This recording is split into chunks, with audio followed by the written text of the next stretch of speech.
Leichal Radio Live Channel gi listener khudingmakpu taram nokchari. Ngasisu tangkak nairaba wari amamuk puduna lakchari. Wari asibu ibirakpina Chan O. Aduga wari asigi mamingna SING-GAREIGI LEINAM. Adudi mayam punna SING-GAREIGI LEINAM hariba wari sigi ahanba sharup taminarasi. Nangbo kaidongai no chatkani haibado. Hayengse asengbagidi chatkadabani. Imana se leite hai. Pabasu thabak chate. Ado singare aikhoi mayam leikai khulsida homin kaminarakpa mayam sidagidi nangna lairik hei ko as adumna hainu he ado aigi khanjaba asadi yamna chawi khangdida imungi phibam siga ado nakhoi paboi ima goina kan honari sidi ado oirasu awatpagi awatpa ngaktani aikhoi gi imungdi hoi ado nangna ada chatkhraga aikhoi budi kawkhinu ko Mataroi makhoi mayam du wari tauna singju chari. Sahardagi lamna leiba khungang chingya amadani. SING-GAREI sahi 13-13 sure. Matam du mayai oirap tauba matamni. Lairik laisugi mangal su khra phangba horaklaba matamni. SING-GAREI masang mato aduki matik phajai. Kuchudi I thangna ngaubini mamai koidanei masa parap tawi. Sahidi angang oijarasu awuba kanagidi mitpham hongningde pithok charakpa haibasisu angakpani nupi oijarasu lairik aduki matik hai magi mamina ukhiba amata kaugande mata mayamga sanariba warisi SING-GAREIGI lairik tambagi matangdani leibak sida leiba khwaidagi chawba mahailoisang aduda tamge hairabadi sel yamna paiba natragana mai haukhai lairik haiba ani sinatana mahailoi sangda changbagi pambai leite mafamduda tamliba mahairoi singdu ayambana leibaki phamma chawba paiba singi macha masu ngaktani sahi khudingi mahai mathoi ahen tanabada SING-GAREI su ahum suba tarai maram asina haujiki mafamduda lemna mahai tamba yarani haire machagi apambagi matung inna mama mapana su chathange khankhibani asigi su mathakta aduk wangba thaki mahaigi thakta machana makok tarakpadu leikai lamdamdu da saukthokjaribani leitaba lairaba haibasina yotlhing oire mama mapadi khura amukta upa yengbiyu ai amukta khalakhi ge ibohal kamdawni khura nasu nupigi si hayeng chatkadabani ibohal nang khuragi wadi Nupina bulairik laisuda sil thadaraga kaidawduinoda hoi haijabagi wani noidi saukthokjari poni khangi nang khurasu aduda khura mama mapa moina ichagi matangsidi phai adubune aibo haijau hairadi nachanupido imungi thabak tambiyu lawyam chaba aigi isu nupi oige matam charaba kanda hongsi kari kai hoi khura Maduna kona giwani hauji matang sidi yaroi nang aina hairi si wakhal tadre phare adu aidi pot yaudri sel piba nungai roibu aigine haibada haujipu kari sumdausi ibohal nangi inkol patado nang khuragi da matam khara leirasanu khura numidangi matamni SING-GAREI phunga manakta phamduna hinjang semli mamana chak thongli kari hinjang noi bema kengoi ni paba ngasai ayuk thokhibadagi chak saba sonjilakti karai da laibirugi makhoi mapabo mi ma unarubani kamdau biragi dubo tauba tare dana yanaba sak to thinaba tawru sak to gane wari da phajana sanarasi chak lo shilaba tungda makhoi chathok minari SING-GAREIGI mama sana asi machabu imungi thabak yahonde pumna makmana ngamna bohotnei kolik mayam do phengba loirakpada matam do kharadi thengkhri nongan bedagi khongna puba maikaida chatluriba ibohal do mamit kangla amata usindaba makhai kangtholda nga do na hipli nungsit sina marola ma sitpane thangmai sina marola ma laten do sukhaludana bodon do muthalaga thawa mata yaudri bodon ji ju khaji khata ngai Muthaludrabasu adum masana mutkradabani angang singdi tumkhrabra ibemadi phamung jangkhri maupasu ngasaina sumkhri ingkhol si khura to malda thamlasi Kari? Upai leitre natrabadi. Karamba matamda handokpa ngamgadawriba? Isorna tamba malasanida. Maduda wakal thadaragumsi sana. Makoy mapa. Ichagi ningbadi thunganba taridana mama mapa ama oina. Mithoi mihenbi ichanasu akoigi ijat piri. Akoisu ichagi angamba pibani. Achumba oigani khaline. Achumbani. Maragsida leikaigi kaigi miwa taganu ko. Nang aina ningbase masi khaktamang mitmangda thamgadabani. Hoi makoy mapa. Aisu wakal tajari. Hayengsi nang kharangana ingkhol di che changdo yengsilu. Nongan baga chatke isagi hotna siko khoi. Mamanabi singdo hayeng loina mahisangda laksarasani. Adu akhoi gidi hangsi chatnaba semsaw. Nong mazon thajarasanu. Hoi. Wahai siga loina na thalamba podon gi mairisu asumami samki. Loi kraba male magi khangbagi pangalsu.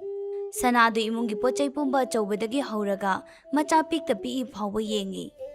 Utok na sukhang bakalida ko. Lairabi ay yum sida layriba. Nakoy mayamse. Sana halamadi ibo haldo wai. Atuki matik wai. Wai haiman bathok taba makay wai. Atumang na makoy si mabuk mapaw pabra hay basunati. Ibo halgi mama lukrabido ontok na wana. Macha mayambo honajarai. Saba machet tumba machet. Sahinga na sumayum palai. Sakta chuda awat palaiti. Atung nagjaribi mahakto. Isorgi nongdamdagi masagi chahi kulumdoida lukrabi oirai. Macha mari thamlami mapuroibana ningol ahum bibadi ibohal matomtani. Lukrabi leibak leidu masakne matawne sahiga angang oibaga minok maisa langkhidaba nate asuk sangba punsi lambi sida karam chawba nupa singi hainatraba minungsi leikai miwa pambi singi kumhaisu oirai. Pumnamang machil maya krak siktuna khanglaga macha marigidama khungpham chetna lepki nongmata wai kauba haikhidi. Macha ningol singdu mapung khara pharakpa matamda thoina nungai yaifaba imung singda natrabasu hingbada thoina waroidaba imung singda mayum sasat pankhi laibak phabana khara leiraga ibohal su sanaga amuk luhongbani. Sanasi atombi machani mabukta maron nai sajat lichat mawong amani. Kuchu sengde yari mui. Hek yengbada as haina bijatuni. Nung pal nai haina riba mioi bani aduba sanadi fitup nai bagum thoidok hendok na maron nai. Ibohal su thoina nupa thokpa humang taba thabak sude. Mama leibak leina tonan hanbagini haisira natraga masagi oigadra ningol ahungi manungda piba matomta yawbaduda thoidok hendok na sulu na taurure. Karigumba ibohal na pakhang macha pharakpadagi langphai chattuna natraga pangal thongna thabak suramlabadi aduk hagna suwaramloi. Sanana ibohal gi yum sida hek lakpa matamdagi leibak legi punsi mawong ama oikre. Sanagi sareida khangba ngamdraduna macha ningol singi yumda tha khra yenthokna duna lei. Aduk wana lelakpa punsidu nungaifam khangdana imaigi konggolna takhibagum adumak loiki leibak legi punsi. Mapuroi babu nungsina mathamoida thamjaraga macha singi hona jakhibi leibak leidu mapuroi bagi yumpham sida aroiba oikhide. Sigumba thawong sing asigi papna kanana pugani. Puraklabra ibohal. Pujarakli khura se sida leiri. Chedu lauduna tomalna kupna yengi yamna kupna. Asimagna oiramba tai tomalna nungaina phamelda phamduna khongrai niktuna sendoi charibasi. Laibakta chandon chawna thilli thabakta pambomda sapa chabak nammi. Thabakta tariba lukuldu angaubo oijarasu machu sengi seliba khudaidu masanali. Sahidi humdra mathoi thoi suramgadaba male. Yengbada onthongna naha mankre kainabu mayek mangbra haibaduni. Ahal aduk oijarasu thabakkali pambo marai tai. Oh, phare. Sibu oirabadi thajanabi haibadunida. Hoi khura. Paksi so hangduna senbul ama lauthokduna ibohalda khusinai. Nong manini sida saramba kok lumlamba mathapumba selduna makutta paibaga swai mangkhibagum momonoi. Bema, napinaron thopa loirabro nangbo. Loire ima. Nang pabasu laani. Nangi awara paduna hayeng sahar yauraga lairasi. Munna ningsingduna lairoko. Hoi ima. Mathangi namitni sangan chaduna SING-GAREIBU sahargi mahai tampham sangda thilakle. Matamdu phana ngaina thoklaklabasu mafamdo lapnabanina nungthil numit chap yungba matamduda thungli. Kaithela chawbadagi awara pa yengduna leire aduga amuk loisang tamna lai. Oh, ibe masira SING-GAREIGI haibado. Akoigi loisang sida ahum suba takhibado. Hoi, mani. Sida phambiyo adudi ai manungdagi che chang puthorakhige aduga wari watai tawrase. Marak sida kaithel ngamuk leirakpadu mama mapa makhoi hum chaminai. Ising sukhrai thakchili loiraga sor sangna hondoi. Ngaihaki matung loisangi phampubadu makuta pot ama paiduna thoglai. Sumdawbani oja angangi mahai tambasi chahi manga sida chahi amadi lemna tamba yarani mana magi changyengda makok tarabanina. Chahi khudingi changyeng adum lakani sida makok mathang haidi ahanba anisuba ahumsuba masibu tarabadi magi mahai tambagidi lemna dum tamba yagani. Aduga laifam chafamgidi lemba oiroi apikpa sel khara thigani. Thagi oigadabro za chahigi oigadoira. Chahigini kaya gati oirakani. Yamba senpam nateda chahigi lupa kuntra khaktani. Oh, hantak chahigi sidi. Mathang chahi aurakpa thadagi thigadabani. Adu oza anganga loinan laifam chafamdi yengbana phagadra. Hoi hoi yengasi. Somda lakpiro. Oja aduna ibohal sana amadi SING-GAREIGI lambi taktuna purakle. Leiramliba phibamdo makhoidadi angakpa oina thokle. Khungangi chamchamba punsi ada mataroi singna lenlhoriba punsi marel sida leisabi macha singna leiriba angakpa phangna khetnare. Senjau paiba singi macha oibana onthongna sunungai khramale. Masak machu thoi kuchu kumen pali yengbada misingna singi. Numidangi matamni Lairik paba matamni masado ka manungda phamli haibatani. SING-GAREIGI mabongning aduki matik nungshi. Mama mapana chalamdai sinaramba wafamsing nakongda nilli. Bema, nangini ima paba na hinglisi. Ichana ima paba ki mingchat thiba thabak tawroi haina thajai. Nahaida pukning changu langphang wakhal khanganuko. Ita, tabro. Ha. Ngasi talakpanina yum ningsingbro. Tawbani. Ado tinase nangdi ahum suba tabaduni hayi chumro. Mani. Nangdi lai yam hai aigi mating khara pangbiyu ko. Hoi, pangnasi. Ming. Ho, kusum kawi nangi na SING-GAREIGI haiba natro. Hoi. Phajaye nangi mingse aina ne lai maraktagi yamna pamjaba laigi mamingni. Nangi su yam phajaida. Ado chak chaba matam yori chak charurasi. Sak sapamdani thariba phansing aduda magi sapum thokpa chanari. Lao ada aiga tinaba imanabi khai phamaga ai ngairi asida charurasi. SING-GAREIGI sutung induna lai aduga phaminaduna chaba hawi. Chana wari watai tawi. SING-GAREIGI kaya hainaba oide mabu khungangdagi lakpani lawaini imung wai matagum ngangba sakpada khitang nungaitaba yawi. Adumoina magpanghinsu hinjinba ngamde karina magi mahayna. Mahay aduki matik wangna haibana pakhek hinjinbadi wana thokani. Matam kharasu hawkre hana mamin mara ipang panglambado hauzikti tapna semtorai. Lairiba mafamduga chusin chasinanaba hotnari hotpu hotnaradi laina ngammi. Hayengse yunggi mi unaba numitai hayi. Tabani. Akhoi laoida. SING-GAREIGI na hairakpani. Kaigya. Lamlapanina pak lakpa ngamde mamangda imala ame. Aduga khoida kem haidaba. Kemta puraktabaduda ikairaba. Taningde adugibu hayeng akhoigi lakpada thouse. Talida. Thoktaba yaroi ko. Mathangi numitni tharodo hobe loshili. Iche. Bungo nang laklibro. Nang lakpa tan yam chanari. Kaidawragi. Akhoi be magi manaktam ta chalusi. Kaidinu yarohi ibaiga chalu ayumda angang na hauri ana layeng sangda pukachena hairakpa yumda hangena laini aduda nahan maruki seldo lawkhige tawba yada tawrini nangba nangi angang layeng sangda chatpadudi sidagi ise mi thage ne nakhoina baido aruba mi phamama leire na halaktre ja ni khoi chesi icha ana budu thamlamaga magi macha na dabudu unarusi ye Oh aina thangba ngamoida pot yawi nangi angang dudi sidagi mi thage hairedana adum chaminaba yayi Kuiroye angang do phat unaruba khaktane ba pung phagadaba nati. Hoise loisalo thuna sel khara helo adudi. Ho pige. ꯊꯥꯔꯣ ꯈꯣꯏꯁꯤ ꯂꯩꯕꯥꯛꯁꯤꯒꯤ ꯂꯂꯣꯟ ꯏꯇꯤꯛ ꯇꯧꯕ ꯑꯆꯧꯕ ꯏꯃꯨꯡꯅꯤ. ꯃꯥꯒꯤ ꯃꯧꯄꯥꯅꯨꯄꯥ ꯄꯨꯔꯦꯜꯁꯤ ꯂꯩꯕꯥꯛꯀꯤ ꯂꯥꯟꯃꯤꯐꯝ ꯑꯃ ꯄꯥꯏꯕ ꯃꯆꯤꯟꯖꯥꯛ ꯆꯥꯕ ꯏꯃꯨꯡꯅꯤ. ꯏꯇꯥ, ꯑꯩꯗꯤ ꯌꯨꯝꯒꯤ ꯃꯤ ꯂꯥꯛꯄ ꯉꯥꯏꯕꯁꯦ ꯌꯥꯝ ꯋꯥꯏꯕꯣ. ꯌꯧꯖꯔꯅꯤ, ꯀꯩꯗꯧꯔꯒꯦ? ꯅꯪ ꯁꯤ ꯃꯉꯥꯏ ꯉꯝꯗꯦꯍꯦ. ꯍꯥꯏꯅꯔꯤꯉꯩ ꯇꯟꯖꯥꯗꯨꯗ ꯀꯨꯁꯨꯝꯒꯤ ꯃꯃꯥ ꯑꯃꯗꯤ ꯃꯥꯝꯇꯣ ꯂꯥꯛꯄꯗꯨ ꯎꯕꯗ ꯆꯦꯟꯁꯤꯟꯈꯤ. ꯁꯤꯡꯒꯥꯔꯩ ꯃꯆꯤ ꯑꯃꯗ ꯐꯝꯗꯨꯅ ꯌꯦꯡꯂꯤ. ꯏꯃꯥ, ꯃꯥꯅꯦ ꯑꯩꯅ ꯍꯥꯏꯕ ꯏꯇꯥꯗꯣ. ꯑꯣ, ꯁꯤꯡꯒꯥꯔꯩ ꯍꯥꯏꯕꯗꯣ. ꯃꯥꯅꯦ ꯏꯃꯥ. ꯄꯨꯔꯦꯜꯗꯤ ꯀꯔꯤꯕꯨ ꯈꯜꯂꯨꯔꯕꯅꯣ ꯈꯪꯗꯦ. ꯃꯌꯨꯝꯗ ꯃꯆꯥ ꯅꯥꯍꯧꯔꯤ ꯍꯥꯏꯗꯨꯅ ꯍꯣꯕꯦ ꯍꯣꯕꯦ ꯇꯧꯔꯝꯕꯅꯤ. ꯍꯧꯖꯤꯛꯇꯤ ꯇꯨꯃꯤꯟ ꯂꯩꯈ꯭ꯔꯦ.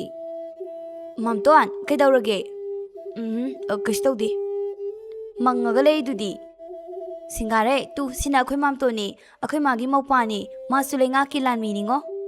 ꯁꯤꯡꯒꯥꯔꯩ ꯄꯨꯔꯦꯜꯗ ꯌꯦꯡꯗꯨꯅ ꯅꯣꯛꯐꯦꯠ ꯇꯧꯏ. ꯄꯨꯔꯦꯜꯁꯨ ꯅꯣꯛꯏ. ꯑꯗꯣ ꯁꯦ ꯕꯦꯝꯃ, ꯅꯪꯅ ꯍꯥꯏꯕ ꯄꯣꯠꯆꯩꯁꯤꯡꯗꯣ ꯂꯣꯏꯅ ꯁꯨꯅꯕ ꯂꯩꯔꯛꯑꯕꯅꯤ. ꯌꯦꯡꯉꯨ. ꯍꯣꯏ ꯏꯃꯥ, ꯍꯣꯔꯦꯟ ꯑꯥꯗ ꯀꯥꯗ ꯌꯦꯡꯉꯒꯦ. ꯑꯗꯨꯗꯤ ꯅꯪ ꯃꯥꯝꯇꯣꯟꯁꯨ ꯑꯉꯥꯡ ꯃꯁꯥ ꯉꯝꯍꯧꯗꯦ ꯍꯥꯏ. ꯏꯃꯥ ꯈꯣꯏ ꯆꯠꯅꯕ ꯇꯧꯔꯒꯦ. ꯄꯨꯔꯦꯜꯗꯣ ꯃꯆꯥ ꯂꯩꯔꯤ ꯍꯥꯏꯕꯗꯣ ꯍꯥꯏꯍꯟꯅꯤꯡꯗ꯭ꯔꯕ ꯃꯥꯜꯂꯦ. ꯑꯁ, ꯑꯩꯈꯣꯏ ꯆꯦꯁꯤꯃ. ꯀꯩꯅꯣ, ꯅꯪꯕꯨ ꯊꯦꯡꯉꯦ ꯍꯥꯏꯗꯥꯏꯅꯦ? ꯄꯨꯔꯦꯜꯗꯣ ꯍꯨꯃꯥꯡ ꯍꯦꯛ ꯀꯥꯡꯉꯤ. ꯉꯥꯛꯇꯪꯗꯨꯗ ꯃꯃꯤꯠ ꯑꯣ ꯃꯅꯥꯎ ꯏꯪꯒꯤꯠ ꯏꯔꯥꯡ ꯇꯧꯏ. ꯇꯧꯔꯤꯕ ꯃꯇꯧꯁꯤ ꯁꯤꯡꯒꯥꯔꯩ ꯑꯃꯗꯤ ꯀꯨꯁꯨꯝꯗꯤ ꯀꯩꯁꯨ ꯈꯪꯖꯕ ꯅꯠꯇꯦ. ꯀꯨꯏꯅ ꯂꯩꯕ ꯌꯥꯔꯣꯏ ꯍꯥꯏꯗꯨꯅ ꯃꯃꯥꯒ ꯃꯥꯝꯇꯣꯟꯒꯁꯨ ꯆꯠꯈ꯭ꯔꯦ. ꯀꯥꯗ ꯈꯥꯎꯖꯥꯎꯗꯨ ꯄꯨꯁꯤꯜꯂꯛꯂꯒ ꯌꯦꯡꯉꯤ. ꯀꯨꯁꯨꯝꯅ ꯁꯤꯡꯒꯥꯔꯩꯒꯤ ꯃꯐꯤ ꯃꯔꯣꯜꯁꯨ ꯌꯥꯝꯅ ꯂꯩꯍꯜꯂꯛꯄ ꯑꯣꯏꯔꯝꯃꯤ. ꯁꯤꯡꯒꯥꯔꯩ ꯃꯆꯤꯜꯗꯗꯤ ꯀꯩꯒꯤ ꯑꯁꯨꯝ ꯇꯧꯔꯤꯅꯣ ꯂꯧꯔꯣꯏ ꯍꯥꯏꯖꯩ. ꯑꯗꯨꯕꯨ ꯊꯃꯣꯏꯗꯗꯤ ꯃꯤꯅꯣꯛ ꯇꯝꯃꯤ. ꯁꯤꯒꯨꯝꯕ ꯑꯔꯪ ꯑꯔꯥꯛ ꯄꯨꯟꯁꯤ ꯃꯍꯥꯛ ꯐꯪꯒꯅꯤ ꯅꯣꯡꯃꯇ ꯈꯜꯂꯨꯗꯦ. ꯃꯍꯥꯛꯅ ꯍꯧꯖꯤꯛ ꯈꯜꯂꯤꯁꯤ ꯀꯨꯁꯨꯝꯁꯤ ꯌꯥꯝꯅ ꯐꯩ.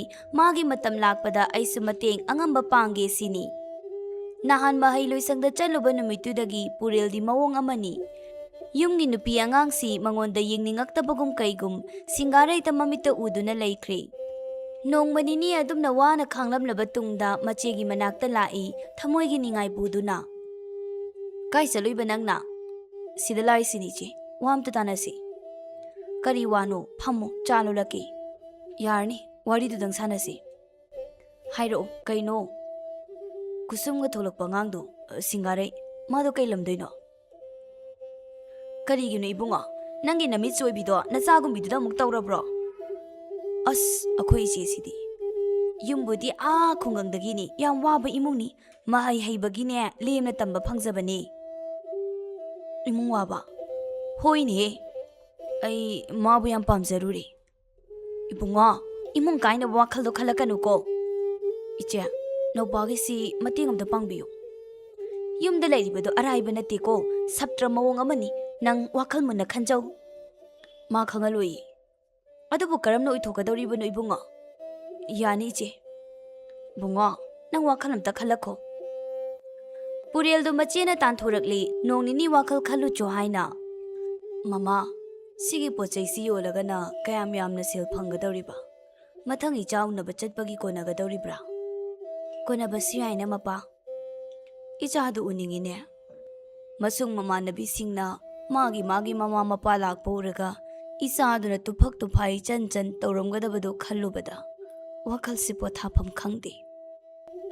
ꯃꯇꯝ ꯈꯔꯗꯤ ꯈꯥꯡꯕ ꯇꯥꯔꯦꯗꯅ. ꯏꯆꯥꯅ ꯃꯤ ꯑꯣꯏꯔꯛꯇ꯭ꯔꯤ ꯐꯥꯎꯕ ꯀꯝꯗꯧꯅꯤ? ꯈꯨꯔꯥ ꯇꯣꯃꯥꯜꯗꯨ ꯅꯍꯥꯟ ꯂꯝꯕꯤꯗ ꯊꯦꯡꯅꯔꯝꯃꯤ. ꯁꯦꯟꯗꯣꯏꯁꯨ ꯍꯪꯂꯛꯏ. ꯄꯤꯁꯤ. ꯀꯝꯗꯧꯅ? ꯍꯣꯠꯅꯕ ꯇꯥꯔꯦꯗꯅ ꯑꯗꯨꯕꯨ. ꯃꯇꯝꯒꯤ ꯑꯍꯣꯡꯕꯗ ꯁꯤꯡꯒꯥꯔꯩꯁꯨ ꯇꯞꯅ ꯇꯞꯅ ꯍꯣꯡꯕ ꯍꯧꯈ꯭ꯔꯦ. ꯑꯗꯣ ꯃꯥꯝꯇꯣꯟꯁꯤ ꯅꯨꯄꯤ ꯊꯤꯔꯦ ꯍꯥꯏꯅ. ꯀꯝꯗꯧꯅꯤ ꯂꯣꯠꯂꯨꯗꯅ. ꯑꯗꯣ ꯅꯪꯒꯤ ꯃꯐꯝꯗꯤ ꯆꯥꯎꯅ ꯈꯥꯛꯏꯗ. ꯏꯆꯥꯗꯤ ꯀꯣꯟꯅ ꯈꯟꯅꯔꯁꯤ. ꯅꯪꯒꯤ ꯑꯩꯒꯤ ꯑꯣꯏꯕ ꯋꯥꯔꯤ ꯁꯥꯟꯅꯁꯤ. ꯈꯪꯗꯦꯗ, ꯑꯩꯕꯨ ꯑꯉꯥꯡꯅꯤ ꯍꯥꯏꯗꯨꯅ ꯁꯥꯟꯅꯕꯤꯔꯤꯕ꯭ꯔꯥ? ꯑꯔꯩꯕ ꯁꯦꯜ ꯊꯥꯗꯗꯅ ꯅꯪꯕꯨꯇ ꯅꯨꯡꯉꯥꯏꯅꯕ ꯍꯣꯠꯅꯔꯤꯕ ꯑꯩꯕꯨ ꯅꯪꯉꯣꯟꯗ ꯁꯥꯟꯅꯕ ꯑꯣꯏꯒꯗ꯭ꯔꯅꯦ? ꯅꯪꯒꯤ ꯅꯍꯩ ꯇꯝꯕꯁꯦ ꯃꯄꯨꯡ ꯐꯥꯈꯤꯁꯅꯨ. ꯂꯝ ꯑꯃ ꯂꯩꯔꯒ ꯌꯨꯝ ꯁꯥꯔꯒ ꯅꯪꯕꯨ ꯅꯨꯡꯉꯥꯏꯅ ꯊꯝꯒꯦ. ꯃꯥꯝꯇꯣꯟꯒꯤ ꯅꯨꯄꯤꯅ. ꯑꯁ, ꯃꯥꯝꯇꯣꯟꯗꯣ ꯑꯩꯉꯣꯟꯗꯗꯤ ꯌꯦꯃꯧꯅꯔꯦꯗ ꯁꯤꯡꯒꯥꯔꯩ. ꯈꯔ ꯈꯥꯡꯉꯨ. ꯃꯊꯪ ꯏꯃꯥ ꯄꯥꯕ ꯈꯣꯏ ꯂꯥꯛꯄꯗ ꯍꯥꯏꯌꯨ. ꯀꯨꯁꯨꯝ ꯍꯣꯏ ꯇꯧꯔꯒ ꯅꯣꯏꯗ ꯆꯥꯛ ꯆꯥꯔꯨꯁꯤ, ꯁꯛ ꯈꯪꯅꯕ ꯑꯣꯏꯅ. ꯂꯥꯏꯔꯕ ꯄꯥꯈꯟꯗꯨꯗ ꯏꯀꯥꯏꯖꯩꯗ. ꯌꯨꯝ ꯑꯃ ꯁꯥꯔꯁꯤꯔꯣ ꯑꯗꯨꯗꯤ? ꯇꯜꯂꯦ ꯑꯗꯨꯁꯨ. ꯅꯪꯅ ꯌꯥꯗꯕꯒꯤ ꯋꯥꯅꯤ. ꯑꯩꯗꯤ ꯀꯩꯁꯨ ꯀꯥꯏꯗꯦ. ꯅꯪꯅ ꯍꯦꯛ ꯄꯥꯝꯕ ꯃꯈꯩ ꯇꯧꯔꯒꯦꯅ ꯂꯩꯔꯕꯅꯤ. ꯑꯁ, ꯅꯈꯣꯏꯗꯤ ꯋꯥꯔꯤꯕꯨ ꯑꯣꯟꯊꯣꯛꯅ ꯅꯨꯡꯉꯥꯏꯈ꯭ꯔ ꯃꯥꯜꯂꯦꯗ. ꯏꯆꯦ, ꯃꯊꯪꯗꯤ ꯁꯤꯡꯒꯥꯔꯩ ꯈꯣꯏꯗ ꯆꯥꯛ ꯆꯥꯕ ꯂꯥꯛꯑꯣ ꯍꯥꯏꯔꯤꯕ. Satoni. Mamton, ineto la eye, amta tholo. Purel fat hogatuna chenki. Haujikse kalen suti thama tharibani, maraksida singare yumda chathok chasin tawbadu, janja oini haiduna kusum khoida leibani. Sidagi suhena purelga singarega naksin nakhibani, kanana icha, kanana mapa makhoi khangdi, masa gi apambana puduna chatli, singare na pami, sahargi nungsiba, watapadana hingba punsi. Purel na pami, mathot karakpada ngairibi phajabi asigi seba. Maraksida kusum amadi tharona pau puba, paumini, khangde makhoi mama machagi na kari pamliba. Amasu, ijat saman chatnabi khangde, aina pami sitabu phangadi haina. Kaidawri nupiya, nangna sida laide. Sida nungaiti nupa, yum chasi, wa ngangnarusi. Kaino, sida tum hayo.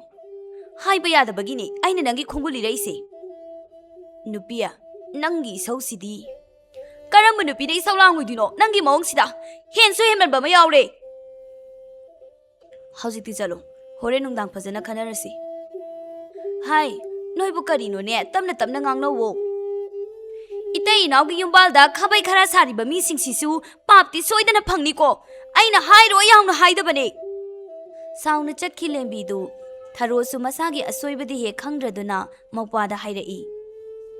Bungo, machil kanmali hendangi nupisi, sai phajana wali. Pureldu machegi waduda mamai leithorakpada, tungi thongjil paladuda kusumga singarega lepibadu hek uri. Sidagi pureldu singaregi mamangde ikai nungsiyana phatchatki.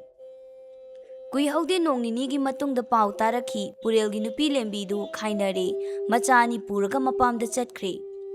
Singare angang matik natana kaisu nachungde paudu tabada. Ima, sel silo. Paba laktradi kaidawre ngaside. Meegi tawgadaba thabak ama laihawi. Nangi sel sibu kadaidagino. Ima, ai wa mahaige. Asumna purelga maga thengnakhiba purelgi yumbal punsi makhoi anigi mari pumba wari liduna mamada tahalle. Mamadu wa machet amata hairakte karibu khalliba. Pumbangnaraba wakhalna machana pirakpa seldu chejet paiduna yum halai. Numituma mapuroibada wa amata haida seldu mafam chana thamduna wakhal khalli. Mathangi numitni khura tomaldu sauna lai. Imungdani. Hai, Ibohal! Imungdani sanaga ibohal gado phaglang sigai badu wai tairi. Mama, mapaldumi kauba malin he. Ai thouge. Sanana mapal tholakpada tomal sauna liptuna lerammi. Ibema, ibohal leitabra. Leiye khura. Kauthora uwangang nasi. Hoi, mangolgi morasida ngahak phambiramu kauthokjaraki. Ngahak leiraga ibohal amadi sanadu makhut masa sengna hamduna thoglai. Khura, lakpiri. Ibohal, wa sangna ngangnaribagi mathau tade. Satphat haina sikadorage. Khura, matam kharadadi ichanupigi chahigi sel thidokhibada mangairi. Adu aina yadine Ibohal. Kaidonga yum thadoke haibano. Wafam si yawraklabada sanadu imungda thuna changkhiduna selyamdu puthorai. Sekhura, si sura brengbiu. Sana, sel sibu. Mapa, khuraga seldu thiminaro. Makhoi mamit mana ithak thakatli adubu puthoraklabanina thire. Sure. Horen aigida laklaga noigi inkolgi sedu lawru law. Sale nang khura. Hairaga tomal hogotuna chatkhi. Ibohal de haujiksu masado manglangum karino khangdri. Mangduna dumak phamli. Numidangi matamni sanadu singchak tabadu kamli. Imungdusu maikhuna muktabe mit pangba ngamba nate. Ibohal na wa haudorai. Akhoina tawriba sibu chumlibrani mama. Sanado aroibi pangal puthoktuna mai kami aduga mamaido sat leithorai. Fijidu sat satoktuna maikhuna thuplaba mamitu noina hairai. Ngasigi phibamduda karino mapa. Aphabana kari, phattabana kari. Isagidamak natro ibani na hotnarise. Mane. Isadi hojik mangdribra. Isagi phibamsi kari hayo haibano mapa moina. Yengba taredana kamdawni siruba yaribro sidabo. Mama mapani su una ushanadaba haibaduni. Wari pumba khanglasu machada tawnu phatte haide maramdi selna selgi matik mayai angakpani. Machagidamak asukan no hotnaraga machana migi atombi oirubagum leirabasida kaishu haikidri. Mi amana tabada ubada nokningadaba phibamni mahai tamlibi machagidamak sel thagadra hairaga machana pina oina mama mapada sel thadaraga leire. Asuma matam khara masu haujinkri mahai tambadu mayai chansilagli chahi ani makhai ahum pharakadauri. Si phaugi maraksida purelna SING-GAREIGI tauba yaba mateng tawi. Selgi mateng pangbabu lemna pangbadi oidraba wani. SING-GAREI madi SING-GAREI leiranga khetnaba karibu leiri ahingda leinam yenbini no ngalakpada leimaida choina kenba haibasi leirang magi manatni.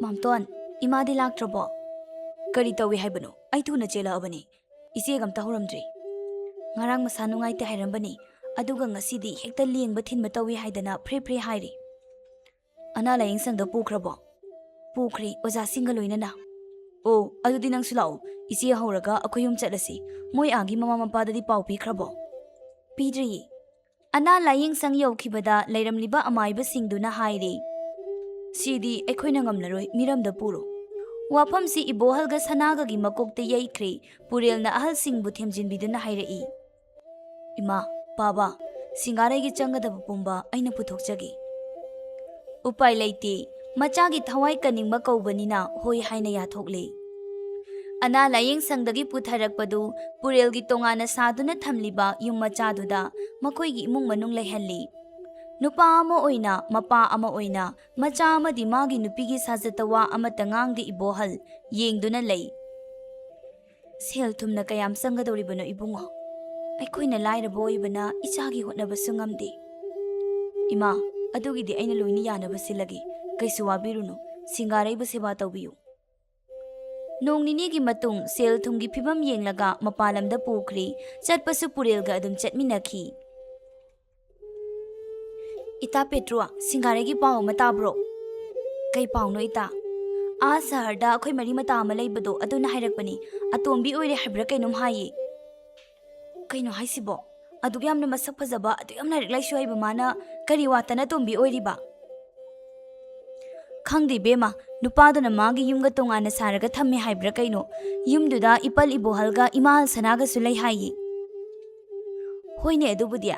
Aina makhoida chatpada makhoi yumda solo lahawi kayam kuirabagi wano haisibo thama khayam amu pharamani bema as hainadi ye kaino ma toidubo akhoi ima hoinadi yam haibane nupina lamthoki base aphaba kaya pigande na moy adumai tawdu sarukne yum pandrasu toki atombi oiba kaina taramdaba khanglamdaba laikai gi mising su taba horakli thamagi matung SING-GAREI khoi halakli matam khara masado potha halo haibaduda mahai loisangdagi ayaba lauduna yumda matam khara potha hange haiduna lai marak sida makhoina yumda halakpada laikai gi sagai gi minok maisa mayam sida ahing tumba yade ibohal amadi sanadi SING-GAREI yumda leirasu pureldi hapta khudingi imungi arai leita puduna lai ibunga nangada chatluira hoise nangna pami haiduna hojikti sigi phibam si yausinkre adubu aina sumubada SING-GAREI na SING-GAREI oikrasu mama mapa ka tudi puning irumlumde sel sumang imung sukai iche adumna tawba yaba nati aina makhoida thadariba sel se othongna yamkhre aigi nupiga chahi 3 yum pan minarakpase si yongna sel thadadri khangde bungo wakhal muna khaluko iche na hari se khangjaba ma leibagini tapna tawduna SING-GAREI masa kalakle lekai gi masung mamanabi punba haurai ita nang yam hongengo karibuno ita saksu johana dagi yam phajatho ami mapung marai su phare haujikti yengbada adudi nakhoi suni chahi ani ahum unarudra dudi khangde akhoi su nangonda ikoi koi gumla kum tawi adumna tawgano hana gumadum loina sida adu ita nang saugano wamta hangi hango kaiwano nangi maramda mina wangang nei sibu kathai phauchumbano Chumme ita adubu ma leiramdrabadi ai hingamoi mana piba punsini aduna ai magi lepki khalle adubu wakhala muktadi khalluda noi aikoi hoji angang oiri aduna ne hekta phirep lepkano ita khangde da ita noina ai oiramladi khangadabani ꯍꯣꯏꯁꯦ ꯌꯥꯝ ꯂꯨꯅꯁꯨ ꯈꯜꯂꯨꯅꯨ ꯃꯇꯝꯅ ꯃꯔꯥꯏ ꯄꯨꯖꯔꯛꯁꯅꯤ ꯁꯤꯡꯖꯨ ꯑꯗꯨꯝ ꯆꯥꯊꯣꯛꯁꯤꯁꯦ ꯃꯇꯥ ꯃꯌꯥꯝꯗꯣ ꯑꯁꯨꯝꯅ ꯍꯥꯏꯅꯗꯨꯅ ꯁꯤꯡꯖꯨ ꯑꯃꯨꯛ ꯆꯥꯃꯤꯟꯅꯩ ꯍꯥꯏꯁꯨ ꯍꯥꯏꯕꯅꯤ ꯄꯨꯔꯦꯜꯗꯣ ꯋꯥꯈꯜ ꯈꯟꯗꯕꯗꯤ ꯅꯠꯇꯦ ꯃꯥꯕꯨ ꯎꯕꯗ ꯍꯥꯟꯅ ꯇꯧꯔꯝꯕ ꯃꯑꯣꯡ ꯃꯇꯧꯗꯨ ꯑꯣꯏꯗ꯭ꯔꯦ ꯁꯅꯥ ꯑꯃꯗꯤ ꯏꯕꯣꯍꯜꯗꯨ ꯁꯤꯡꯒꯥꯔꯩꯁꯨ ꯃꯁꯥ ꯈꯔ ꯀꯜꯂꯕꯅꯤꯅ ꯍꯧꯖꯤꯛꯇꯤ ꯃꯍꯥꯛ ꯋꯥꯈꯜ ꯃꯨꯟꯅ ꯈꯜꯂꯤ ꯕꯦꯝꯃ ꯏꯆꯥ ꯊꯣꯏꯕꯤ ꯀꯩ ꯍꯥꯏꯒꯦ ꯏꯃꯥ ꯁꯤꯗ ꯏꯃꯥꯒ ꯋꯥꯔꯤ ꯁꯥꯟꯅꯁꯤ ꯊꯣꯛꯂꯛꯎ ꯁꯨꯃꯥꯡ ꯃꯆꯤꯒꯤ ꯃꯔꯣꯏ ꯅꯥꯀꯨꯞꯄꯤꯗꯨ ꯃꯈꯣꯡ ꯌꯥꯜꯂꯤ ꯅꯥꯀꯟꯗ ꯁꯤꯡꯒꯥꯔꯩ ꯐꯝꯃꯤ ꯀꯩ ꯋꯥꯅꯣ ꯏꯃꯥ ꯄꯨꯔꯦꯜꯒꯤ ꯃꯇꯥꯡꯅꯤ ꯀꯔꯤ ꯃꯥ ꯀꯩꯗꯧꯔꯒꯦ ꯏꯃꯥ ꯏꯕꯦꯝꯃ ꯃꯥꯗꯤ ꯅꯨꯄꯤ ꯑꯉꯥꯡ ꯂꯩꯔꯦ ꯍꯥꯏꯕ ꯑꯩꯈꯣꯏꯁꯨ ꯈꯪꯉꯤ ꯑꯗꯨꯕꯨ ꯂꯥꯏꯕꯛꯇ ꯁꯨꯝꯊꯣꯛꯎ ꯇꯝꯗꯨꯅ ꯅꯛꯁꯤꯟꯅꯔꯨꯔꯦ ꯂꯩꯀꯥꯏꯒꯤ ꯃꯤꯅꯣꯛ ꯃꯩꯁꯥꯁꯨ ꯇꯥꯗꯕ ꯅꯠꯇꯦ ꯑꯗꯣ ꯏꯃꯥꯅ ꯍꯥꯏꯒꯗꯕꯗꯤꯅꯦ ꯏꯃꯥ ꯑꯩ ꯃꯥꯒ ꯀꯥꯏꯅꯕꯗꯤ ꯉꯝꯃꯣꯏ ꯍꯣꯏꯅꯦ ꯀꯥꯏꯅꯧ ꯍꯥꯏꯗꯦ ꯑꯗꯨꯕꯨꯅꯦ ꯅꯪꯒꯤ ꯇꯝꯂꯤꯕ ꯃꯍꯩꯗꯣ ꯃꯇꯤꯛ ꯆꯥꯈꯤꯁꯤ ꯃꯇꯥꯡ ꯃꯇꯝ ꯆꯥꯗ꯭ꯔꯤꯉꯩ ꯃꯥꯅ ꯍꯥꯏꯗꯨꯅꯅꯦ ꯆꯦꯟ ꯆꯣꯡꯕ ꯌꯥꯕ ꯅꯠꯇꯦꯀꯣ ꯍꯣꯏ ꯏꯃꯥ ꯃꯥꯗꯤ ꯑꯍꯜꯅꯤ ꯃꯥꯒꯤ ꯃꯈꯨꯠ ꯆꯟꯅꯕ ꯍꯥꯏꯗꯨꯅ ꯊꯦꯝꯂꯛꯀꯅꯤ ꯃꯗꯣ ꯅꯪꯅ ꯆꯦꯛꯁꯤꯟꯒꯗꯕꯅꯤ ꯏꯃꯥꯅ ꯍꯌꯦꯡ ꯋꯥꯏ ꯆꯥꯎꯅ ꯂꯨꯍꯣꯡꯕꯤꯅꯤ ꯃꯥꯒ ꯑꯣꯏꯔꯕꯁꯨ ꯁꯅꯥꯅ ꯑꯁꯨꯝꯅ ꯊꯦꯝꯃꯤ ꯃꯆꯥꯒꯤ ꯃꯕꯨꯛꯅꯤꯡꯕꯨ ꯇꯁꯦꯡꯅꯗꯤ ꯄꯥꯝꯗ꯭ꯔꯕꯅꯤ ꯑꯗꯨꯕꯨ ꯄꯠꯊꯗꯠꯄ ꯌꯥꯗ꯭ꯔꯗꯨꯅ ꯏꯟꯈꯠꯂꯛꯂꯤꯕ ꯃꯆꯥꯅꯨꯄꯤꯕꯨ ꯊꯦꯝꯗꯨꯅ ꯁꯤꯖꯟꯅꯒꯦ ꯈꯟꯕꯅꯤ ꯏꯕꯣꯍꯜ ꯉꯥꯅꯨ ꯃꯆꯤꯟꯖꯥꯛꯅꯤ ꯍꯥꯏꯗꯨꯅ ꯀꯕꯣꯛ ꯅꯥꯄꯤꯗꯨ ꯁꯣꯏꯔꯤ ꯅꯥꯀꯟꯗ ꯑꯣꯛꯆꯥꯛ ꯂꯣꯜꯂꯤ ꯁꯅꯥꯗꯨ ꯅꯨꯄꯤ ꯅꯪꯕꯨ ꯅꯆꯥꯅꯨꯄꯤꯗ ꯍꯥꯏꯈ꯭ꯔꯕ꯭ꯔꯣ ꯍꯥꯏꯈ꯭ꯔꯦ ꯃꯥꯒꯤ ꯃꯕꯨꯛꯇꯅ ꯀꯔꯤ ꯂꯩꯔꯤꯕ ꯅꯪꯕꯨ ꯈꯪꯕ꯭ꯔꯣ ꯃꯥꯗꯤ ꯑꯗꯨꯝ ꯂꯦꯞꯄꯤ ꯏꯆꯥꯒꯤ ꯃꯄꯨꯟꯁꯤꯕꯨ ꯑꯗꯨꯒꯨꯝꯕ ꯄꯨꯟꯁꯤꯗꯤ ꯑꯣꯏꯍꯟꯅꯤꯡꯗꯦ ꯀꯝꯗꯧꯅꯤ ꯁꯤꯗꯤ ꯇꯞꯅ ꯇꯞꯅ ꯊꯦꯝꯒꯦ ꯌꯥꯅꯤꯗ ꯈꯪꯗꯦ ꯃꯃꯥ ꯅꯪꯅ ꯅꯆꯥꯒꯤ ꯃꯕꯨꯛꯄꯨ ꯐꯥꯖꯤꯜꯂꯨ ꯍꯣꯏ ꯃꯄꯥ ꯏꯕꯣꯍꯜ ꯈꯣꯏꯁꯨ ꯍꯥꯟꯅꯒꯨꯝꯅꯗꯤ ꯋꯥꯗ꯭ꯔꯦ ꯄꯨꯔꯦꯜꯅ ꯁꯤꯟꯗꯨꯅ ꯁꯥ ꯁꯟ ꯌꯦꯟ ꯉꯥꯅꯨ ꯂꯣꯏꯍꯜꯂꯕꯅꯤ ꯑꯁꯨꯝꯅ ꯐꯅ ꯌꯥꯝꯅ ꯍꯣꯠꯅꯕꯤꯔꯁꯨ ꯃꯆꯥꯕꯨ ꯑꯇꯣꯝꯕꯤ ꯑꯣꯏꯍꯟꯕꯗꯤ ꯄꯥꯝꯗꯦ ꯃꯇꯩ ꯃꯅꯥꯎ ꯑꯅꯤꯅ ꯌꯦꯡꯕ ꯇꯥꯔꯤ ꯀꯔꯤ ꯑꯣꯏꯔꯛꯄ ꯍꯥꯏꯕꯗꯨ ꯑꯃꯁꯨ ꯃꯥꯒꯤ ꯑꯄꯥꯝꯕ ꯍꯥꯏꯗꯨꯅꯤ ꯉꯝꯖꯕꯤ ꯊꯥꯛꯇ ꯎꯄꯥꯏ ꯍꯣꯠꯅꯔꯛꯄꯗ ꯁꯤꯡꯒꯥꯔꯩꯅ ꯀꯔꯤ ꯑꯣꯏꯈꯤꯕ ꯄꯨꯔꯦꯜꯅ ꯁꯤꯡꯒꯥꯔꯩ ꯐꯥꯒꯗꯧꯔꯤꯕ꯭ꯔꯥ ꯁꯅꯥꯒ ꯏꯕꯣꯍꯜꯒꯅ ꯀꯔꯝꯕ ꯎꯄꯥꯏ ꯁꯤꯜꯂꯛꯀꯗꯧꯔꯤꯕ ꯄꯣꯂꯣ ꯌꯦꯡꯂꯁꯤ ꯃꯔꯛꯁꯤꯗ ꯂꯦꯝꯕꯤꯒꯤ ꯄꯨꯕ ꯉꯝꯗ꯭ꯔꯕ ꯊꯃꯣꯏꯒꯤ ꯃꯩꯆꯥꯛꯁꯤꯅ ꯀꯅꯥꯅ ꯐꯪꯒꯗꯕ ꯄꯨꯝꯅꯃꯛ ꯏꯁꯣꯔꯒꯤ ꯅꯣꯡꯗꯝꯅꯤ ꯃꯇꯥꯡ ꯑꯁꯤꯗ ꯁꯤꯡꯒꯥꯔꯩꯒꯤ ꯂꯩꯅꯝ ꯍꯥꯏꯔꯤꯕ ꯋꯥꯔꯤꯁꯤꯒꯤ ꯑꯍꯥꯟꯕ ꯁꯔꯨꯛ ꯂꯣꯏꯁꯤꯟꯖꯔꯤ ꯃꯌꯥꯝꯅ ꯋꯥꯔꯤꯁꯤ ꯇꯥꯕꯤꯔꯕ ꯃꯇꯨꯡꯗ ꯁꯤꯡꯒꯥꯔꯩ ꯑꯁꯤ ꯑꯍꯦꯟꯕ ꯄꯥꯝꯕꯤ ꯅꯨꯄꯤꯅꯤ ꯍꯥꯏꯅ ꯈꯟꯕꯤꯕ꯭ꯔꯥ ꯅꯠꯇ꯭ꯔꯒ ꯃꯌꯥꯝꯒꯤ ꯃꯣꯠꯇ ꯁꯤꯡꯒꯥꯔꯩ ꯑꯁꯤ ꯀꯔꯝꯕ ꯅꯨꯄꯤꯅꯤ ꯍꯥꯏꯅ ꯂꯧꯕꯤꯕꯒꯦ ꯀꯃꯦꯟꯇ ꯑꯗꯨꯝ ꯊꯝꯕꯤꯔꯝꯃꯣ ꯑꯗꯨꯒ ꯑꯊꯨꯕ ꯃꯇꯝꯗ ꯋꯥꯔꯤ ꯑꯁꯤꯒꯤ ꯃꯈꯥ ꯇꯥꯕ ꯁꯔꯨꯛꯁꯤꯡ ꯑꯃꯨꯛ ꯄꯨꯗꯨꯅ ꯂꯥꯛꯆꯒꯦ